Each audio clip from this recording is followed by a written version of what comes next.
Virgin Most Powerful Radio, sharing the gospel with clarity and charity.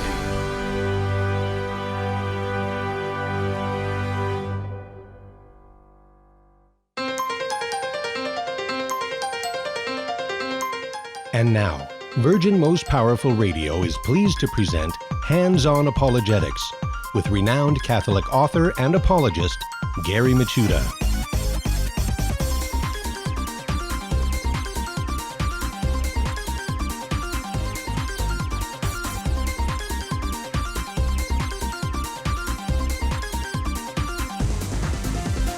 And welcome, everybody. Hands-On Apologetics. You have entered into Virgin Most Powerful's Apologetics Dojo, and it's great to be with you today.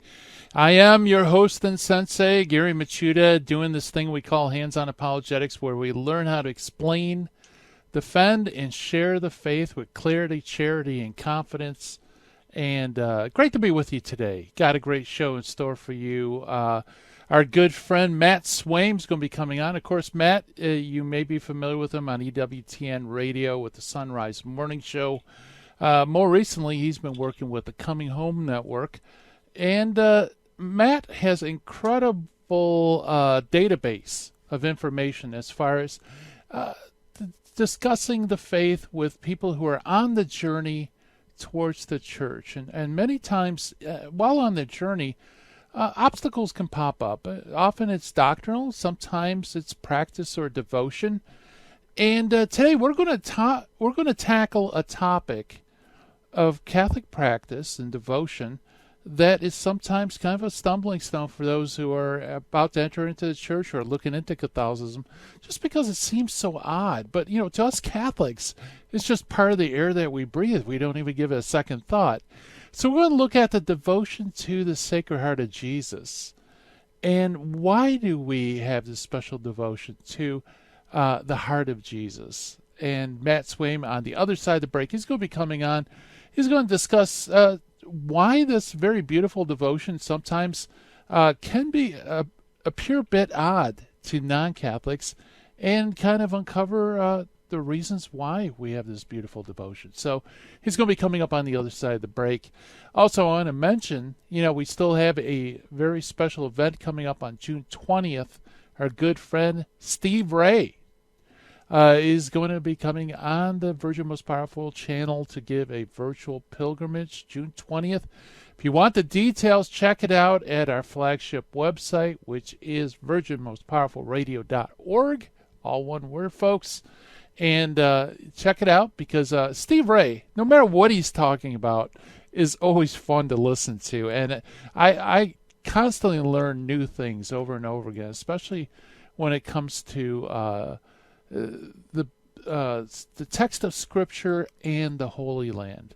He's just an encyclopedia of knowledge. And so mark that down in your calendars if you haven't already, June 20th. And Steve Ray, Virtual Pilgrimage, Virgin Most Powerful Radio. Don't miss it. Also, I want to welcome all of you watching live stream, as I do every episode, on Facebook, YouTube, all the other platforms. I want to give my hat tip, salute, shout out to all you gang. Thank you, Michelle. Beautiful emoji explosion. Appreciate it. And I also want to thank all of you listening on radio around the country, and also via podcast around the world. As you know, all our programs are available online at virginmostpowerfulradio.org. Just click on our shows, scroll down to Hands-On Apologetics or Jesus 911 or any of the other great shows that Virgin Most Powerful produces, and you can access all the programs. So just in case maybe you're listening to this, streaming it in your car, and you have to head back to work, you can't catch Matt Swaim's insights into the devotion of the Sacred Heart, you can access it online for free, not only through our website, but also through our handy-dandy phone app. So avail yourselves of the technology, folks. It's a beautiful thing to have. I wish we had it 20 years ago when I first started in apologetics. Would have made life a lot easier. And talk about apologetics in the modern age. As you know, many of us used to be stationed in place. The country's kind of opening up again to life that comes fairly close to normal. But still, you have an opportunity to do apologetics in place. You don't have to leave the comfort of your own home. Just let your friends know about hands-on apologetics. Share the programs. Subscribe if you haven't subscribed. We really appreciate it because that adds visibility to the program. And also it gives an opportunity for all these great guests that we have on to kind of provide useful information for those who need it. And you're kind of the middleman or middlewoman to be able to connect the great info on the show with the people that need it. So I want to thank you already for those who have been doing this. And truly, from the bottom of my heart, I really appreciate it. I also want to encourage all of you who haven't, if you could, please subscribe or do the thumbs up or do whatever you do in social media just to make us a little bit better known and more effective in culture. And because that is the bottom line, folks, right? That's the reason here in the dojo all of us get up every morning. It is to make Jesus better known and loved. So that's one way you can do that. Also, as you know, every episode we have our critical thinking exercise with the finding of the fallacy. Today's finding of the fallacy is proof by assertion. And we also meet an early church father, very, very important early church father today, St. Ambrose of Milan. So great stuff in store for us.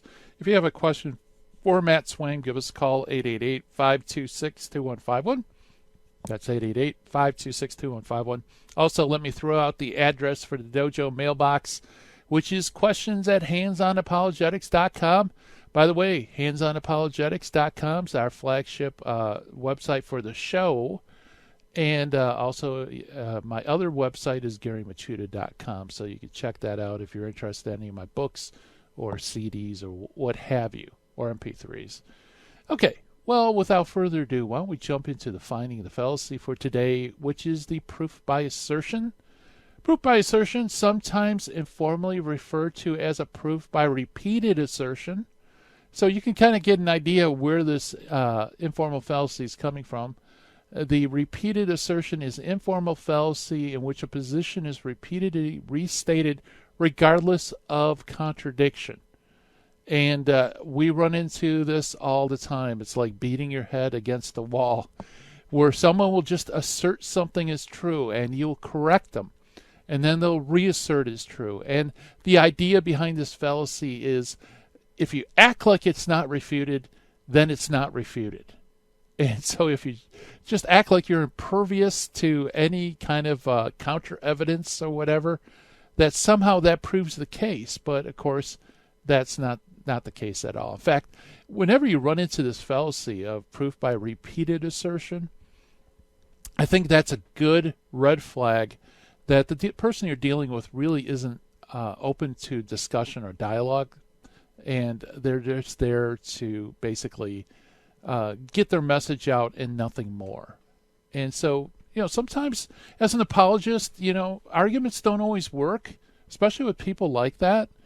So all you have to, I think it's better not to waste your time beating your head against the wall, but just keep them in your prayers that God would open opportunities where you can have a fruitful dialogue. And that, ladies and gentlemen, is our finding of the fallacy for today, the proof by assertion, or otherwise known as proof by repeated assertion. So why don't we jump to our early church father for today, who is Ambrose of Milan. St. Ambrose of Milan was born sometime around AD 330, perhaps as late as 339, or died around, wait, that can't be right. Jurgens apparently has a mistake in the date. Let's see here. Let's see if I can get the dates right. Okay, on the fly, the sensei sees that Ambrose died in 397. Okay, that makes sense. All right. I found a problem with Jurgens' faith of the early fathers. That's a rarity. Okay, well, who is Ambrose? Well, he was born in Treves. He's the son of a Praetorian prefect of Gaul, which is modern-day France. His father died young, and Ambrose's widowed mother returned to Rome with her 3 children. Ambrose's sister Marcellina took the veil of consecrated virgin in Rome, and his brother Cetrus followed in his father's footsteps, and both occupying high civil posts and also dying young as well. Ambrose was trained in rhetoric and in legal profession. And about 370 AD, he was made consul of Liguria and Emilia with his official residence in Milan. The bishop of Milan at that time is a person named Auxentius, who was an Arian. Okay, now remember, Arians are the ones who believe that the Son created, that he's a creature of the Father, and so not fully divine in the same sense as the Father. Well, anyway, he died, and the election of his successor witnessed the considerable violence between Arians and Catholics, in which Ambrose intervened. And this is one of those quirks of history, or divine providence, really, is Ambrose intervened only to find himself the unexpected choice of both parties. But Ambrose at the time was a mere catechumen. He wasn't even baptized.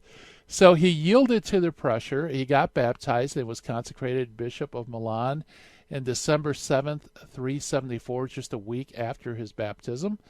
St. Ambrose was an exemplary bishop, both in public and in his private life. In his dogmatic and scriptural writings, it is true he shows no great originality, depending heavily on his Greek predecessors. But in his moral and ascetical writings, his thoughts are quite independent, and Jurgen says it is here that he is at his best. Apart from these works, which are extraordinary importance for pastoral theology, which marks him as perhaps the most brilliant mind of his time. He is remembered particularly for having succeeded in preventing the restoration of a statue of the goddess of victory to the Senate chambers, a pagan altar which Gratian had removed in 382 AD, and having successfully ordered the Emperor Theodosius to do public penance after the massacre of 7,000 people in Thessalonica in 390. And of course, Ambrose died in 397. That's our early church father for today. Coming up next, Master Apologist, Matt Swaim. Stay tuned.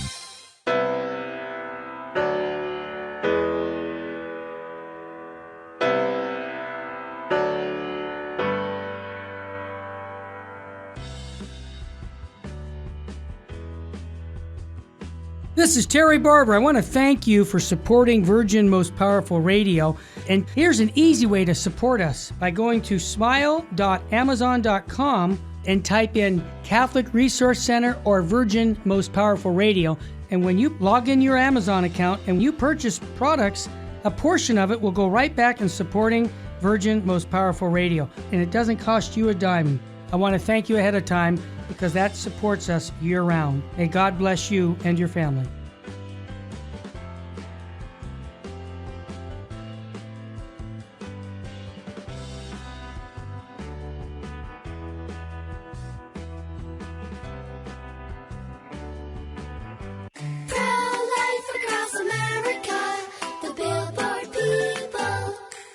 Did you know my mom's gonna have a baby? She is? Will it be a boy? Or will it be a girl? We don't know yet, but we heard the heartbeat and my dad said this is gonna be someone very special. You mean like being a president? Or maybe a doctor? Well, probably maybe like a singer or dancer, I think. Hello, my name is Marianne Koharski. I'm the director of Pro-Life Across America. We know that every baby is a miracle and has the potential to do great things. If you know someone who is pregnant or in need of alternatives or assistance, or would like to support the work of Pro-Life Across America, please call 1-800-366-7773 or visit our website at prolifeacrossamerica.org. Pro-Life Across America is non-political and totally educational. Pro-Life Across America, the Billboard people. This is Terry Barber. I want to thank you for your support here at Virgin Most Powerful Radio. Here's an easy way to do it. If you're going to sell or buy a house, call Real Estate for Life, 877-543-3871, because they're going to get you a Christ-centered agent to purchase your home or to sell your home. And at the close of escrow, a portion of his commission goes right back to Virgin Most Powerful Radio. Call 877-543-3871. Thank you so much for your support. Now, back to Hands-on Apologetics with Gary Machuda. If you'd like to join the conversation, call 888-526-2727. 2151. Here's Gary.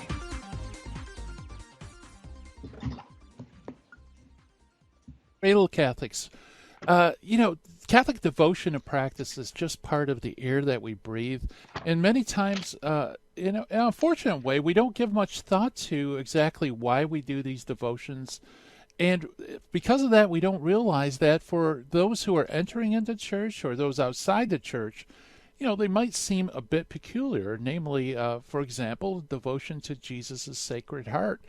Well, to help get some insight on how to share about this devotion, why is it an obstacle for some, and what is the meaning behind this devotion? We have our good friend Matt Swaim. Matt Swaim, by the way, grew up in a strong Christian home.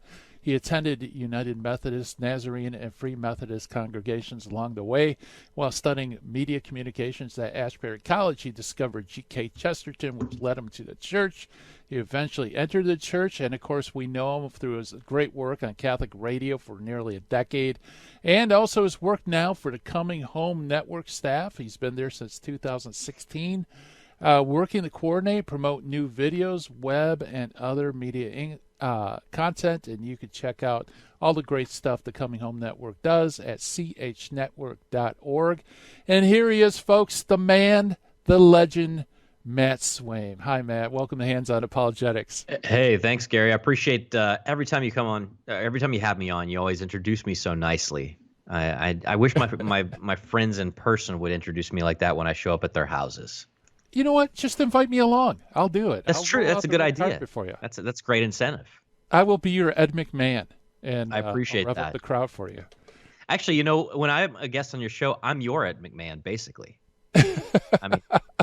Oh no! You become the sensei, and I just sit on the couch and laugh. That's Well, I'm always happy for the invitation because the time flies when I talk to you. Because you ask such awesome questions and get into such awesome topics. Yeah, and today's topic, it definitely falls within that category. Like I said, as Catholics, many of us have deep devotion to Christ's Sacred Heart.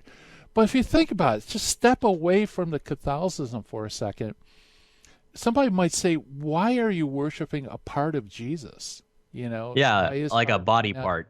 Yeah, why not worship his finger or, not to be irreverent, but it is kind of strange in a way if you don't have, this Catholic impetus behind you to kind of focus your vision on what it means. Well, Catholics take the incarnation of Jesus to its logical conclusions. That's essentially kind of the difference. One of the core differences between Protestantism and Catholicism. Protestantism takes Jesus at his word when he says he is God. They take the testimony of his life, death, and resurrection seriously. But the incarnation is, I don't know, it gets a little icky at certain points, right? I mean, the incarnation has implications that are weird for us. I mean, like, Jesus went around in diapers at one point. I mean, this is a reality. Jesus, learned to walk. Jesus probably skinned his knee. There are implications to this, and he had all the organs that you and I have because, and continues to have them, right? Because if the incarnation is real, in his resurrected body, Jesus has got a spleen. Yeah. So of course he has a Sacred Heart. And for me as an evangelical, it was a lot easier to say, yes, I testify to the unending, merciful love of God. Right? Or I testify that that God is love, right? And that Jesus is God, so Jesus is love. But to be like, let's just draw a picture of his internal organs, would have been a weird thing. And yet that's what you see in so many depictions of the Sacred Heart. You don't see the kind of heart that you draw on Valentine's Day. You see a pulsating, vein popping thing on fire. Right. And so that's something that I don't think people realize is weird to non-Catholics, but it totally is. I mean, you've probably seen some really realistic depictions of the Sacred Heart. I know I have, with swords actually sticking out, blood gushing. Sure. Yeah. That's not Valentine's Day, man. Yeah, I was just going to say it's not your Valentine's Day heart. In fact, that would be weird. To see an idealized, heart like love, like an emoji or something. But you're right, especially in Catholic art, it's depicted with extreme realism. I mean, Yeah. and you're right. That's because there's that scandal of the incarnation, that Christ became one of us, and like you said, in every way. So that's why the Jews had trouble, accepting Jesus as the Son of God, because look, he's walking around. He has all the same physical features. He doesn't. The people in his own town had it the hardest because they were like, Yeah. yeah, we saw this guy when he was in diapers, man. Right. How is he God? Yeah. But imagine, Yes. if you will, what if you saw a depiction of Jesus with his lungs outside of his body? Yeah. Like, how would that strike you? But like having his heart outside of his body is like a totally normal, like accepted thing for us to see as Catholics. Because I mean, a lot of us have this in our home and don't realize we have basically an inside out person on our walls. It's wild. Yeah. So I think, yeah, you definitely, for someone who's not Catholic, who isn't accustomed to that kind of realism, this devotion certainly would seem rather odd, to say the least, wouldn't it? No, I would think so. It's certainly something that was weird to me, but it's weird in the same way. Actually, not exactly the same way, but it's weird along the same lines as Catholic devotion to relics, right? Or the idea that, hey, you walk into some historic church and I'm standing on one of the pastors who was buried in like the front lobby, like under the floor, and I think I just stepped on like where his right arm probably is. Catholicism kind of gets that incarnational thing because it has such a sacramental orientation. Because it doesn't just matter that we can point to Bob and say, Bob lived a good life. What we can say is that Bob lived a good life in a body that was baptized, and we have the body that was baptized that Bob lived that life in this cemetery. So this is sacred ground. Yeah. It's just this is the body that received the Eucharist. This is Bob's body that had a holy oil, blessed by a bishop, put on it at confirmation. That's Bob's body. We don't mess with that. It's just a different way of looking at it, other than, my way I would have said is, well, Bob was a great guy. He lived a life that we should all aspire to. And let's all remember the good things that he did. I wouldn't have said, let's make sure we keep his fingers and toes just in case. I would not have said that. Yeah, right.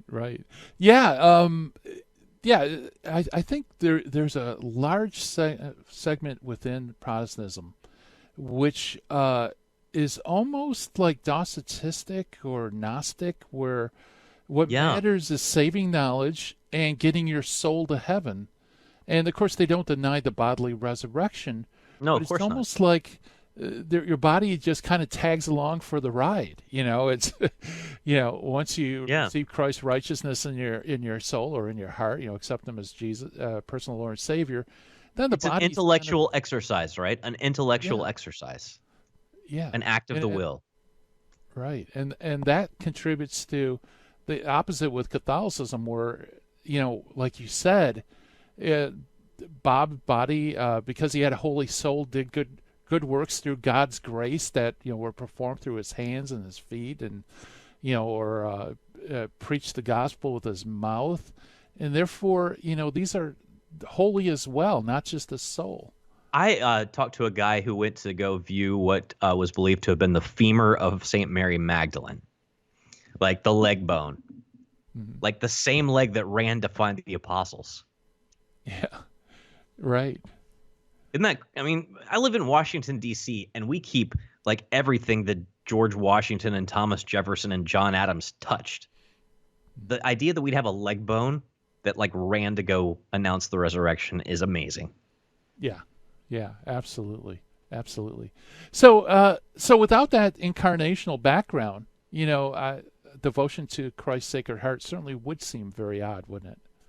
It would, and it's not something that we see evidence of from the beginning of the church, but we don't have to for it to be legitimate. It's just something that flows forth, like the development of any doctrine. And it's not being so much of a doctrine as it is a devotion.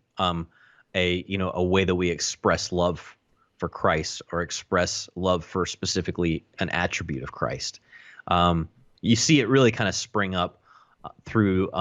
You see elements of it in like the 13th century, and some indications of the same kind of thing centuries before, but it really kind of blows up with St. Margaret Mary Alacoque in the 1600s. And what's interesting about that is that St. Margaret Mary Alacoque is in France. And the big heresy going on in France at the time is Jansenism. And I don't know how much people know about Jansenism, but it's essentially this extremely rigorous approach to Catholicism. Some people call it Catholic Calvinism, right? Okay. That you don't even have free will, that God is a very strict God, and that he decides who's in and who's out, essentially in some ways, but mostly it just has an extremely rigorous moral God is a God of justice, essentially. I mean, that's what you boil down Jansenism to. And in the midst of that, you have Margaret Mary Alacoque and her vision of Jesus and the Sacred Heart. And what is the Sacred Heart about? It's about the overflowing, excessive, insane, unreasonable mercy of God. And that's what's kind of interesting about all the approved private revelations that we have in the church, is that they're kind of the sign of contradiction of whatever is going on in the culture at the time. Think of Our Lady of Fatima in 1917, talking about repentance and praying the rosary and purity, like right, smack dab in the middle of 2 world wars and the sexual revolution on the way, right? And that's when Our Lady of Fatima appears. Or think of Our Lady of Guadalupe. She converted more than any missionary, in Latin America, because of who she appeared to and how she appeared and what she looked like when she appeared. She looked like a native, and it validated the fact that these people really were made in the image of God, and God loved them as they were. And that really actually upset some of the colonialists, right? Who are like, we need to make these people into Europeans. And Our Lady of Guadalupe says, "No, am I not here who am your mother?" So in all these times, and the Sacred Heart devotion is the same kind of thing, where Jesus shows up and is like, do people know how much I love them? Like, they know I'm a just judge, okay, but do they know how much I love them? And in all times, you see things like this in the life of the church, where something corrects something that was true but went too far in that direction, and that's what we have with the Sacred Heart. Yeah, very good. We're chatting with Matt Swaim about devotion to Jesus' Sacred Heart and explaining it to non-Catholics. So stay tuned, folks. More to come on the other side of the break.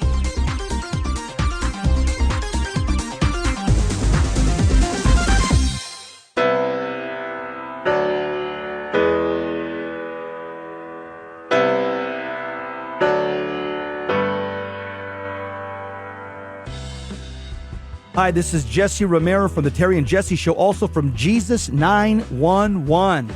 Let's face it, we all need to use the internet, but we need screen accountability. Why?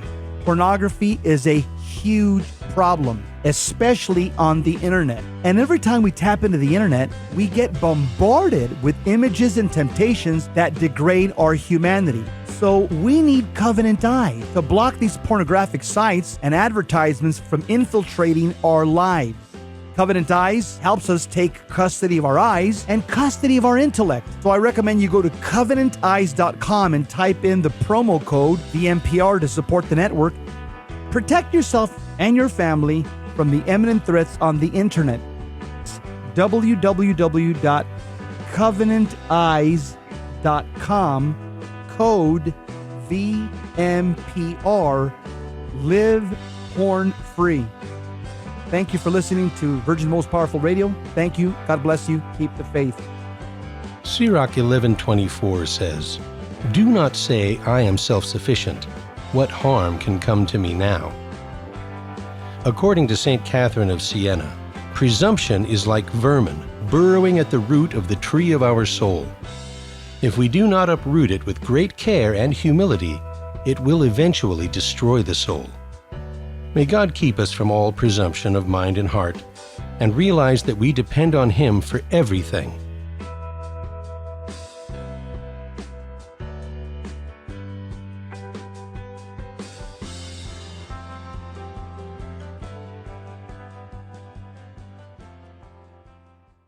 Buying or selling your home or your business property? This is Terry Barber. Real Estate for Life underwrites the Terry and Jesse Show, and they can connect you to one of 900 pro-life real estate agents around the world. And when they receive their referral fee, they will give 80% of it to a pro-life organization.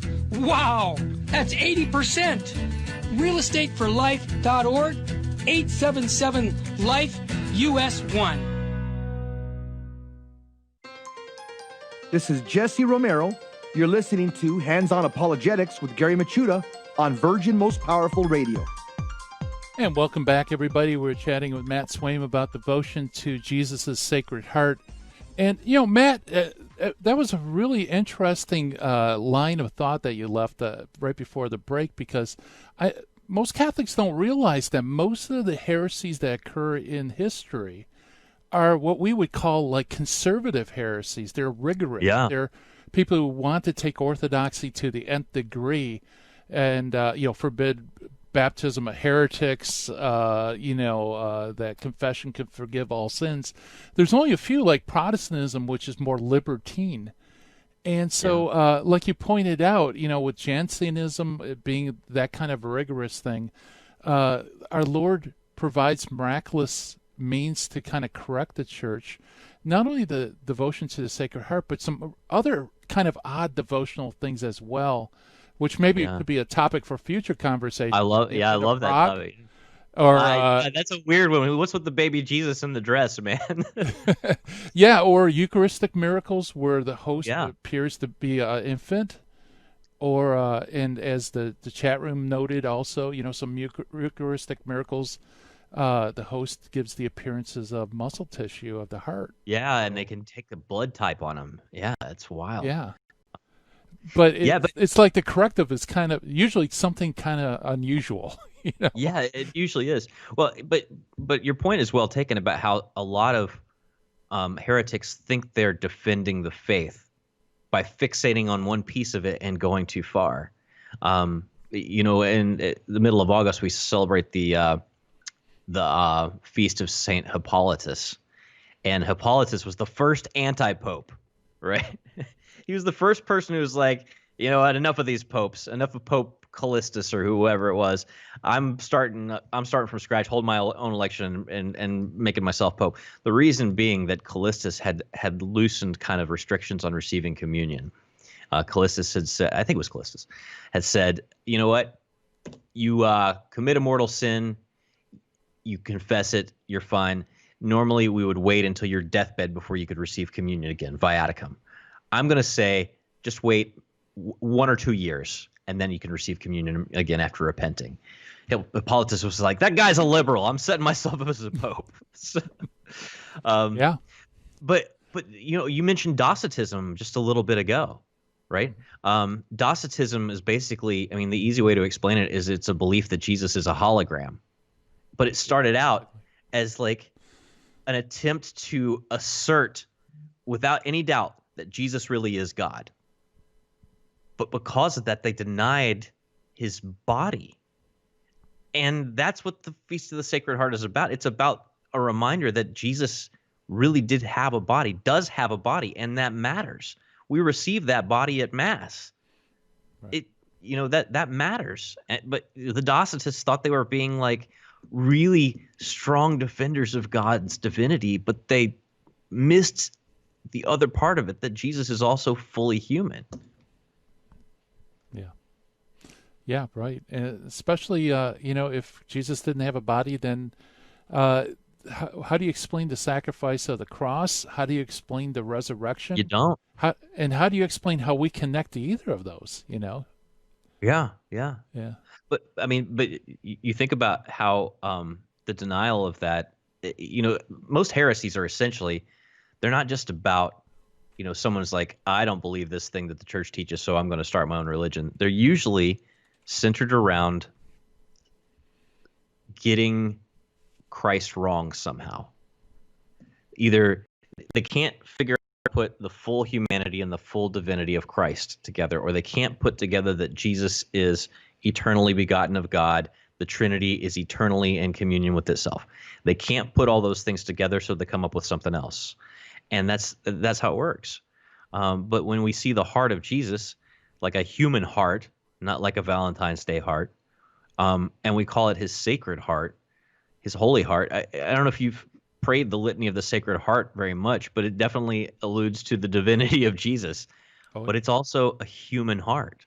And that's hard to get your head around. The incarnation is like a really cute thing at Christmas, and the Trinity is like a really interesting thing that you can hold up a shamrock and explain until you start to actually think about those things. Right. And then your head starts to explode. Yeah. Yeah, very good. Yeah, so with the incarnation, the divine nature is united to the whole of Christ's humanity, right? It's not like a ghost in the machine, so to speak. Mm-hmm. So he also has sacred hands, sacred feet, right? And sacred toenails, sacred head. Yeah. So sacred why the nose? heart? Yeah. Yeah. Why that particular aspect of his anatomy? Well, I think about the way that we talk about hearts in our own present day. What's funny is that, if you look in the Old Testament in certain passages, when people would talk about where the feelings and emotions are centered, they would sometimes say the bowels, like the guts, which is a weird. I mean, that sucks all the romance out of things. By the way, if you're like, my lower intestine is gurgling for you, my love. It doesn't it doesn't have the same effect as saying my heart is passionately beating for you. But think about all the emotions that we rest in the heart. It's compassion. We feel like our will resides there too in some ways. If I say I don't have the heart to do this thing, or take heart, you can, or as they say on the show Friday Night Lights, clear eyes, full hearts can't lose, right? And then they go out and take the football field. And this is what's, I think, so pertinent to the discussion of the Sacred Heart of Jesus, which is on the outside of his body. If you see it in a picture or on a statue or in a book, how often does something awful happen, and we say, "Well, my heart goes out to those people." Yeah, like that's what we see in the Sacred Heart devotion. Like that's like literally what that is. Yeah, that's very well put too. So it's kind of like the reason Catholics or the popes call for this special devotion to Jesus's Sacred Heart is because we often think of the heart as the very center of, like you said, his thoughts, his will, his mercy, and also biblically too. Crucifixion as well.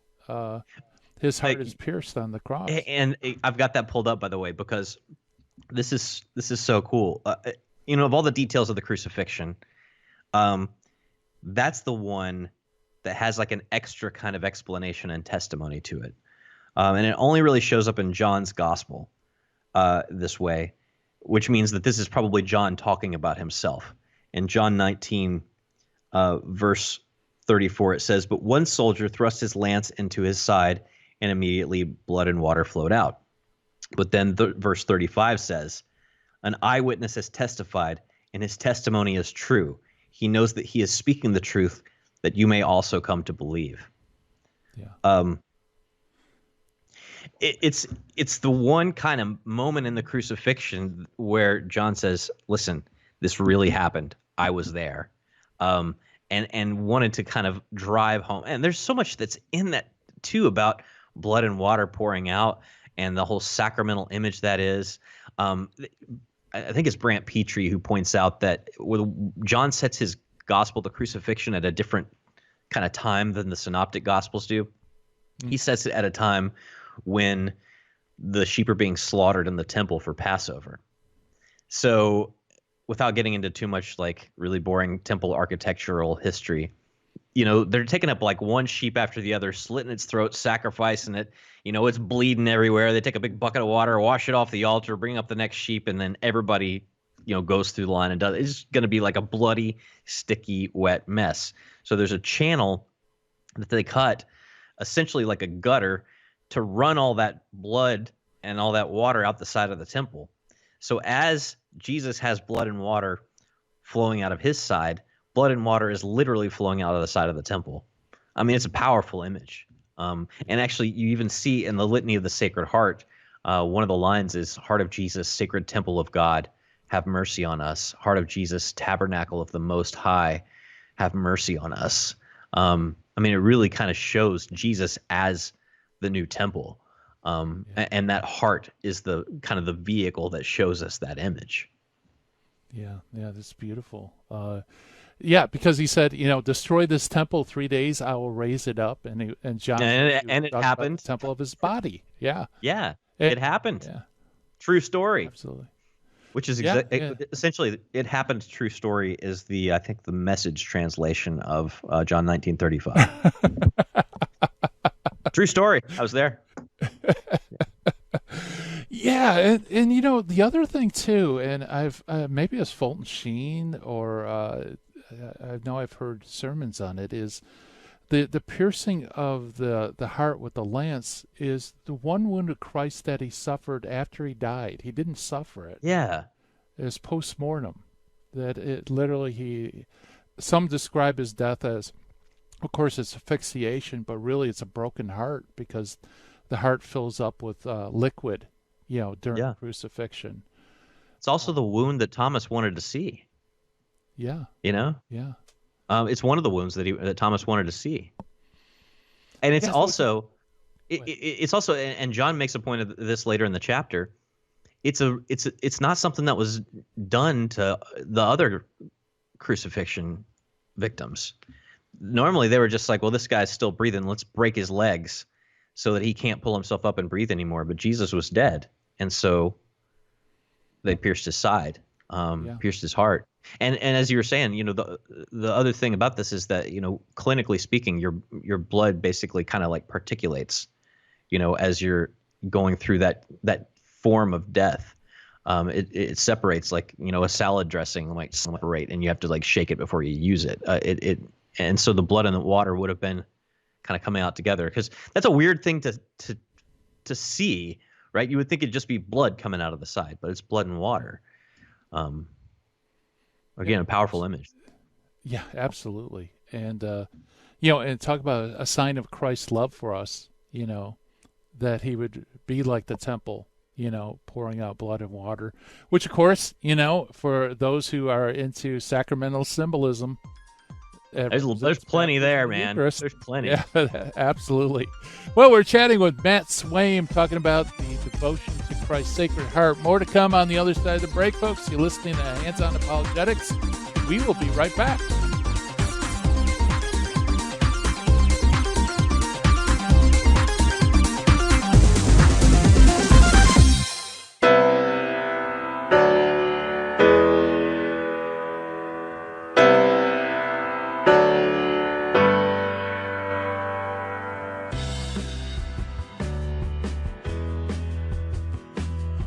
Help the Helpless, a Minnesota St. Paul nonprofit organization chaired by Father of Tyr and volunteers, is humbly asking you for your kind support to help the poor and the handicapped children in India and Ecuador. Through financial support from the Help of the Helpless benefactors, the children are provided with clothing, food, education, shelter, and the teachings of the Catholic Church. The mission is to help children thrive and become self-sufficient young adults leading productive lives. We also provide aid to poor families in Ecuador with food baskets, medicines, medical assistance, and help with funeral needs for the deceased. The work in India is done by Father Antonio's organization, St. Mary's. In Ecuador, the work is being done by the Servant Sisters of the Home of Mother. You can call us at 877-762-8857. To learn more, please visit our website, www.helpthehelpless.org. God bless you.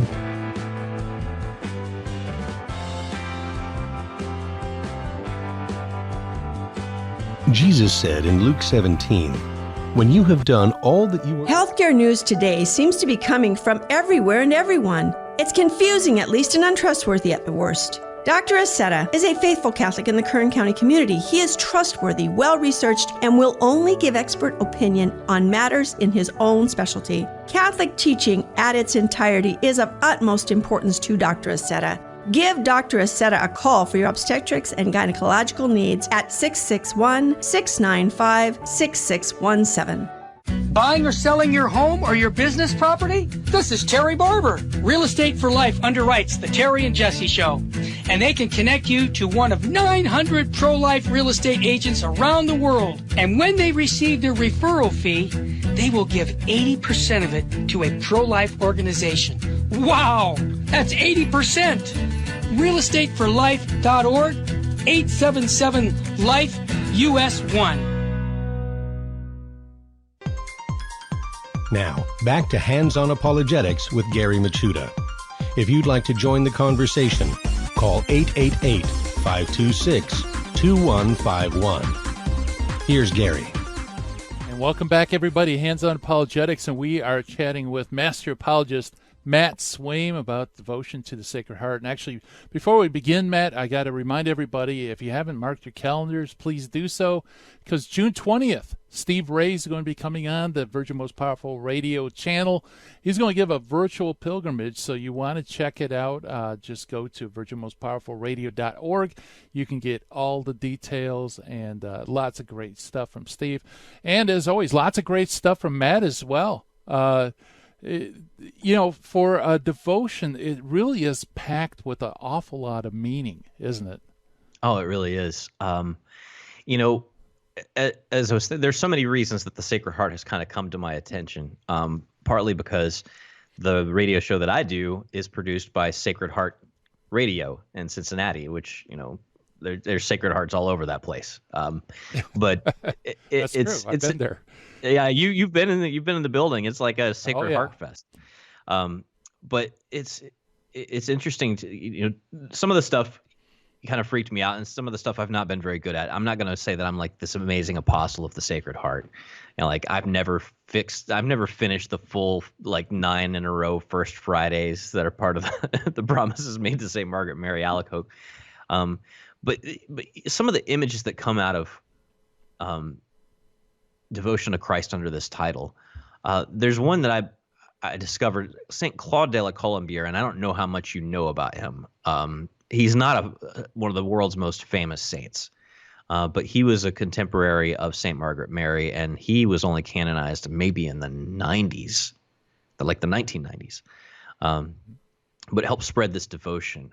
He was a powerful advocate for the Sacred Heart, and he wrote this prayer that I think kind of captures what the Sacred Heart devotion is about. So he says, "Lord, I'm in this world to show your mercy to others. Other people will glorify you by making visible the power of your grace by their fidelity and constancy to you. For my part, I'll glorify you by making known how good you are to sinners, that your mercy is boundless, and that no sinner, no matter how great his offenses, should have reason to despair of pardon." And this is the crazy line. He says, "If I have grievously offended you, my Redeemer, let me not offend you even more by thinking that you're not kind enough to pardon me." I mean, that's kind of the devotion in a nutshell right there. Do we really believe that God loves us, that Christ really loves us? Or is this some abstract event that we tell stories about on Sundays and do dress up acts about, in Holy Week? Do we really believe it? And, I collect conversion stories like Pokemon cards. You know this because of my work at the Coming Home Network. And a couple of guests said kind of the same thing, and they said it just a couple months apart when they came in to tape The Journey Home. And both of them said something to the effect of I knew God was real, and I knew that what I was doing was wrong.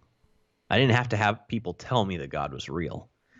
I didn't have to have people tell me that what I was doing was wrong. Somebody to tell me that God loved me. Be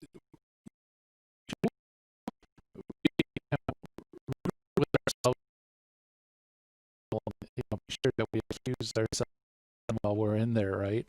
You better name them all, buddy. Yeah, but we should never to deny that Christ isn't merciful and would forgive us. And I think that's such a strong temptation for a lot of people, that somehow their lost causes, to realize that is perhaps even more offensive to Christ than the sins that we commit. Yeah. Well, some people have speculated about what the sin against the Holy Spirit is that can't be forgiven. And maybe it's, I've heard people articulate it that it might be something like that. The sin that's so obstinate that it doesn't believe God can forgive, so it doesn't confess. So, you've got that. But again, it also, how many amazing stories have you heard of people who have just come to grace completely out of the blue and unexpectedly? The guy we had on the journey home this week was talking about how his dad was raised missionaries in China, but he himself was atheist and actually angry about it. But when his dad died at some extremely advanced age, they were going through his stuff, and they found a letter that many years before his mother, the missionary who had raised him, had written to him saying, I wish you understood, that God loves you, that he has a plan for your life, and that you would open your heart to the Lord. They found this in his atheist dad's stuff after he died, which means that this guy, angry as he was at the church, held on to that letter. Huh. Interesting. Which we always say, well, in the abstract, well, you never know, what might happen in the final moments of a person's life. But when you find stuff like that, you're like, well, we really don't know. We know what people say, and we know what people do, and that's all we know. We can't necessarily know who everybody is. There's only one person who knows that, and it's the guy with the Sacred Heart outside of his chest. He's the only one who knows. So I never presume against the mercy of God. I never presume upon it either, but I never presume against it because I've seen too many things. I've just seen too many things. Yeah, it could be sinful either way, to take God's mercy for granted, and also to deny that God could be merciful. And again, the devotion to the Sacred Heart kind of charts a middle way, doesn't it, between those two? Because we see the heart that died for us out of mercy, and the humanity of Christ as well, Yeah, but it was also the heart that died to pay a price for actual sins that, that had to have a price paid for them. It's justice and mercy all in one, right? It's justice because it pays a price. It settles a debt, and it's mercy because we get to benefit from it, even though you and I have not died on a cross. Right. That's mercy.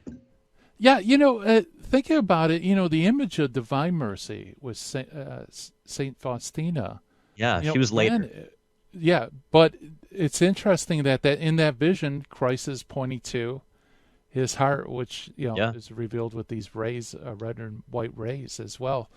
Representing blood and water, right? Yeah. So you have that connection between devotion to Sacred Heart and then with mercy as well, divine mercy. What is it with these nuns getting secret meetings with Jesus? This is. Yeah. Well, you know what? It makes you think that maybe they're holy. Maybe so. Good things happen when you pray. So, so I was going to say, so in the Coming Home Network, if you're running into somebody who's on the journey, right, and they say, what in the world is this Sacred Heart thing? Where do you start? How should a Catholic introduce this devotion to a non-Catholic? Well, you have to, if someone's asking real questions about the church, their questions are very often sacramentally focused, right? How does God, the Spirit of God, work through physical things? Because one of the things they're trying to come to grips with is the Eucharist.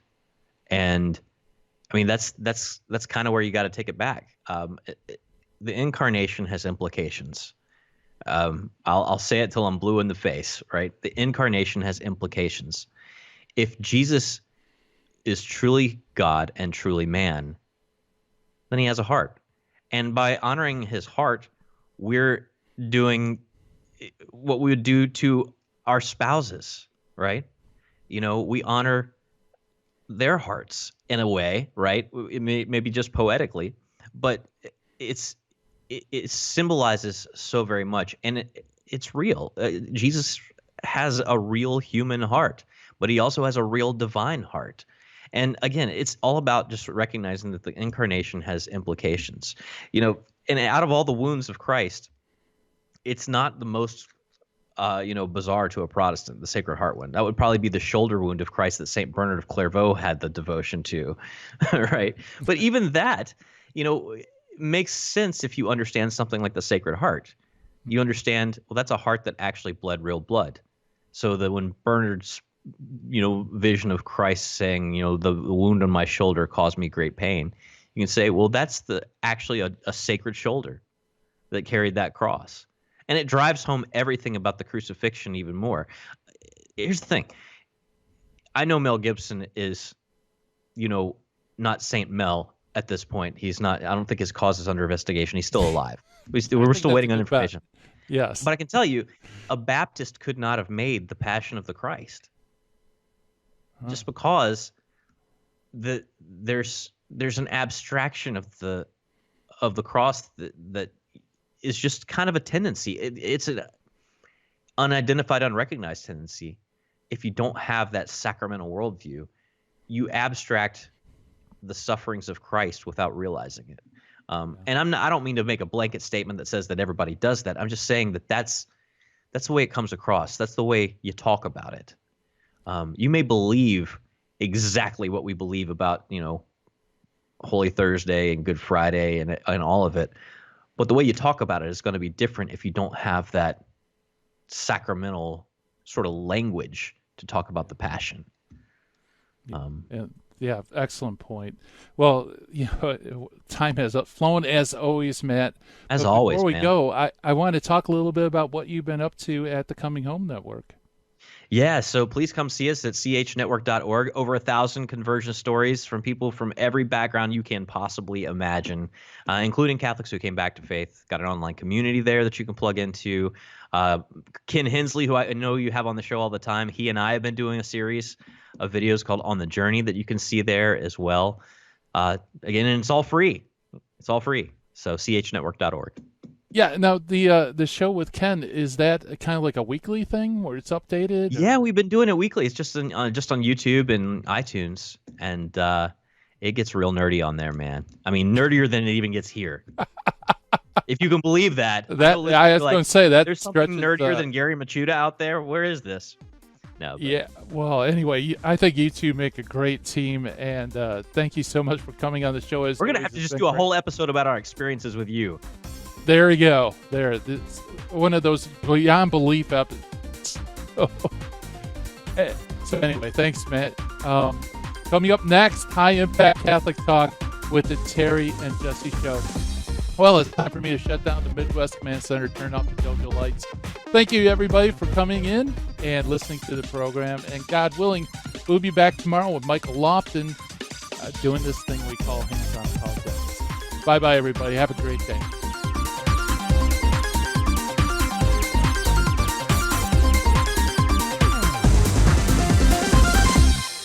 In the 1990s, I lived and worked in Hollywood.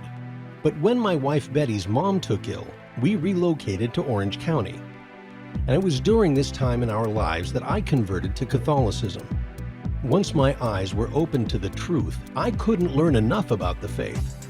But I had less free time than ever, especially with a long commute.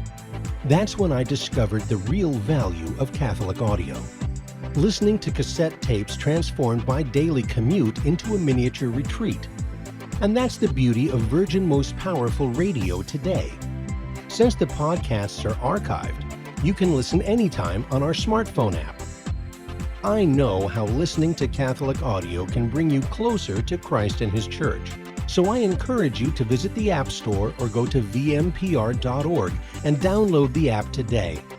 It just might change your life. I'm Matthew Arnold for Virgin Most Powerful Radio.